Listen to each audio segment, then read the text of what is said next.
शुणु ए सरकार भाषा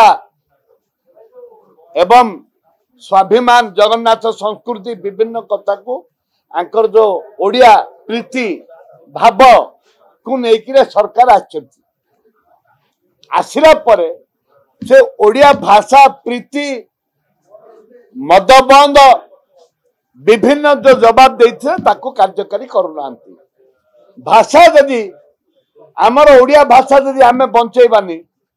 ताहले सरकार आनिक लाभ कौन अच्छी से निजे तो चिठी करूना मुख्यमंत्री दफ्तर ओडिया कि चिठी आसला आपण मान पाखु को मिनिस्टर को दफ्तर किसी ओडिया चिठी आपण मैंने पाँच निजे मंत्री मन सहयोग करूना साधारण व्यवसायी कौन सहयोग करेंगे ये हूँ प्रश्न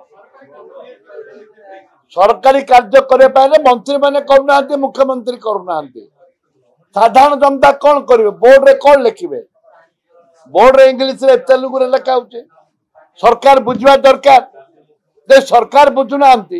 साधारण लोक जानवे कौन से सरकार को निवेदन निज निज जो ऑफिस अच्छी निज निज विभाग अच्छी निर्देश जाइथिला एवं दियंतु ओडिया रे चिट्ठी करिवे।